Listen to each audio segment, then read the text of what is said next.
ओम नमः शिवाय। श्री शिवाय नमस्तुभ्यम। अभी तक हमने श्री रुद्र संहिता के 23 अध्याय देख चुके हैं। अब 24वां अध्याय है शिव की आज्ञा से सती द्वारा श्री राम की परीक्षा। नारद जी बोले, हे ब्रह्मा, हे महाप्रज्ञ, हे दयानिधे, आपने मुझे भगवान शंकर तथा देवी सती के मंगलकारी चरित्र के बारे में बताया। हे प्रभु, मैं महादेव जी का सप्तनिक यश वर्णन सुनना चाहता हूँ। कृपया अब मुझे आप यह बताइए कि तत्पश्चात शिवजी व सती ने क्या किया। उनके सभी चरित्रों का वर्णन मुझसे करें। ब्रह्मा जी ने कहा, मुने, एक बार की बात है कि सती जी को अपने पति का वियोग प्राप्त हुआ। यह वियोग भी उनकी लीला का ही रूप था, क्योंकि इनका परस्पर वियोग तो हो ही नहीं सकता है। यह वाणी और अर्थ के समान है। यह शक्ति और शक्तिमान है तथा चित्र स्वरूप है। सती और शिव तो ईश्वर है। वे समय समय पर नई नई लीलाएं रचते हैं। सूत जी कहते हैं, महर्षियों, ब्रह्मा जी की बात सुनकर नारद जी ने ब्रह्मा जी से देवी सती और भगवान शिव के बारे में पूछा कि भगवान शिव ने अपनी पत्नी सती का त्याग क्यों किया। ऐसा किस लिए हुआ कि स्वयं वर देने के बाद भी उन्होंने देवी सती को छोड़ दिया। प्रजापति दक्ष ने अपने यज्ञ के आयोजन में भगवान शिव को निमंत्रण क्यों नहीं दिया और यज्ञ स्थल पर भगवान शंकर का अनादर क्यों किया। उस यज्ञ में सती ने अपने शरीर का त्याग क्यों किया तथा इसके पश्चात वहाँ पर क्या हुआ। हे प्रभु, कृपा कर मुझे इस विषय में सविस्तार बताइए। ब्रह्मा जी बोले, हे महाप्राज्ञ नारद, मैं तुम्हारी उत्सुकता देखकर तुम्हारी सभी जिज्ञासाओं को शांत करने के लिए तुम्हें सारी बातें बताता हूँ। ये सभी भगवान शिव का ही लीला है। उनका स्वरूप स्वतंत्र और निर्विकार है। देवी सती भी उनके अनुरूप ही है। एक समय की बात है, भगवान शिव अपनी प्राण प्रिया पत्नी सती के साथ अपनी सवारी नंदी पर बैठकर पृथ्वी लोक का भ्रमण कर रहे थे। घूमते घूमते वे दंडकारण्य में आ गए। उस वन में उन्होंने भगवान श्री राम को उनके भ्राता लक्ष्मण के साथ जंगलों में भटकते हुए देखा। वे अपनी पत्नी सीता को खोज रहे थे, जिसे लंका का राजा रावण उठाकर ले गया था।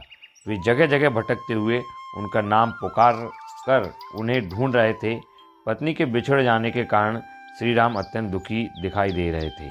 उनकी कांति फीकी पड़ गई थी। भगवान शिव ने वन में राम जी को भटकते देखा, परंतु उनके सामने प्रकट नहीं हुए। देवी सती को यह देखकर बड़ा आश्चर्य हुआ। वे शिव जी से बोली, हे सर्वेश, हे करुणा निधान सदाशिव, हे परमेश्वर, ब्रह्मा विष्णु सहित सभी देवता आपकी ही सेवा करते हैं। आप सबके द्वारा पूजित हैं। वेदांत और शास्त्रों के द्वारा आप ही निर्विकार प्रभु हैं। हे नाथ, ये दोनों पुरुष कौन हैं? ये दोनों विरह व्यथा से व्याकुल रहते हैं। ये दोनों धनुर्धर वीर जंगलों में क्यों भटक रहे हैं? भगवान, इनमें ज्येष्ठ पुरुष की अंग कांति नीलकमल के समान श्याम है। आप उसे देखकर इतना आनंद विभोर क्यों हो रहे हैं? आपने प्रसन्नतापूर्वक उन्हें प्रणाम क्यों किया? स्वामी कभी भक्त को प्रणाम नहीं करता। हे कल्याणकारी शिव, आप मेरे संशय को दूर कीजिए और मुझे इस विषय में बताइए। ब्रह्मा जी बोले, नारद, कल्याणमयी आदि शक्ति देवी सती ने जब भगवान शिव से इस प्रकार प्रश्न पूछने प्रारंभ किए तो देवों के देव महादेव भगवान हंसकर बोले, देवी, यह सभी तो पूर्व निर्धारित है। मैंने उन्हें दिए गए वरदान स्वरूप ही उन्हें नमस्कार किया था। ये दोनों भाई सभी वीरों द्वारा सम्मानित हैं। इनके शुभ नाम श्री राम और लक्ष्मण हैं। ये शूरवंशी राजा दशरथ के पुत्र हैं। इनमें गोरे रंग के छोटे भाई साक्षात शेष के अंश हैं तथा उनका नाम लक्ष्मण है। बड़े भाई श्री राम भगवान विष्णु का अवतार हैं। धरती पर इनका जन्म साधुओं की रक्षा और पृथ्वीवासियों के कल्याण के लिए ही हुआ है। भगवान शिव की ये बातें सुनकर देवी सती को विश्वास नहीं हुआ। ऐसा विभ्रम भगवान शिव की माया के कारण ही हुआ था। जब भगवान शिव को यह ज्ञात हुआ कि देवी सती को उनकी बातों पर विश्वास नहीं हुआ है, तो वे अपनी पत्नी दक्ष कन्या सती से बोले, देवी, यदि तुम्हें मेरी बातों पर विश्वास नहीं है तो तुम स्वयं श्री राम की परीक्षा ले लो।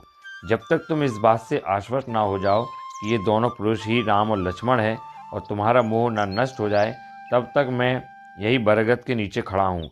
तुम जाकर श्री राम और लक्ष्मण की परीक्षा लो। ब्रह्मा जी बोले, हे महामुनि नारद, अपने पति भगवान शिव के वचन सुनकर सती ने अपने पति का आदेश प्राप्त कर श्री राम लक्ष्मण की परीक्षा लेने की ठान ली। परंतु उनके मन में बार बार एक ही विचार उठ रहा था कि मैं कैसे उनकी परीक्षा लूँ। तब उनके मन में यह विचार आया कि मैं देवी सीता का रूप धारण कर श्री राम के सामने जाती हूँ। यदि वे साक्षात विष्णु जी का अवतार हैं तो वे मुझे आसानी से पहचान लेंगे, अन्यथा वे मुझे पहचान नहीं पाएंगे। ऐसा विचार कर उन्होंने सीता का वेश धारण कर लिया और राम जी के समक्ष चली गई। सती ने ऐसा भगवान शिव की माया से मोहित होकर ही किया था। सती को सीता के रूप में देखकर राम जी सब कुछ जान गए। वे हंसते हुए देवी सती को प्रणाम करके बोले, हे देवी सती, आपको मैं नमस्कार करता हूँ। हे देवी, आप तो यहाँ हैं, परंतु त्रिलोकीनाथ भगवान शिव कहीं भी दिखाई नहीं दे रहे हैं। बताइए देवी, आप इस निर्जन वन में अकेली क्या कर रही हैं, और आप अपने परम सुंदर और कल्याणकारी रूप को त्याग कर यह नया रूप क्यों धारण किया है। श्री रामचंद्र जी की बातें सुनकर देवी सती आश्चर्यचकित हो गई। तब वे शिव जी की बातों का स्मरण कर तथा सच्चाई को जानकर बहुत शर्मिंदा हुई और मन ही मन अपने पति का स्मरण कर तथा सच्चाई को जानकर बहुत शर्मिंदा हुई और मन ही मन अपने पति भगवान शंकर के चरणों का स्मरण करती हुई बोली, हम अपने पति करुणा निधान भगवान शिव तथा अन्य पार्षदों के साथ पृथ्वी का भ्रमण करते हुए इस वन में आ गए थे। यहाँ आपको लक्ष्मण जी के साथ सीता की खोज में भटकते हुए देखकर भगवान शिव ने आपको प्रणाम किया और वहीं बरगद के पीछे खड़े हो गए। आपको वहां देख भगवान शिव आनंदित होकर आपकी महिमा का गान करने लगे। वे आपके दर्शनों से आनंद विभोर हो गए। मेरे द्वारा इस विषय में पूछने पर जब उन्होंने मुझे बताया कि आप श्री विष्णु का अवतार हैं, तो मुझे इस पर विश्वास ही नहीं हुआ और मैं स्वयं आपकी परीक्षा लेने यहाँ आ गई। आपके द्वारा मुझे पहचान लेने से मेरा सारा भ्रम दूर हो गया है। हे श्री हरि, अब मुझे आप यह बताइए कि आप भगवान शिव के भी वंदनीय कैसे हो गए। मेरे मन में यही एक संशय है। कृपया कर आप मुझे इस विषय में बताकर मेरे संशय को दूर कर मुझे शांति प्रदान करें। देवी सती के ऐसे वचन सुनकर श्री राम प्रसन्न होते हुए तथा अपने मन में शिव जी का स्मरण करते हुए प्रेम विभोर हो उठे। वे प्रभु शिव के चरणों का चिंतन करते हुए मन में उनकी महिमा का वर्णन करने लगे। तो ये 24वां अध्याय था, जिसमें माता सती सीता के रूप में भगवान राम की परीक्षा लेने जाती है। मतलब शिव की आज्ञा से सती द्वारा श्री राम की परीक्षा लेना बताया गया है। 24वां अध्याय था। ऐसे ही आप सुनते रहिए शिव महापुराण। ओम नमः शिवाय। श्री शिवाय नमस्तुभ्यम।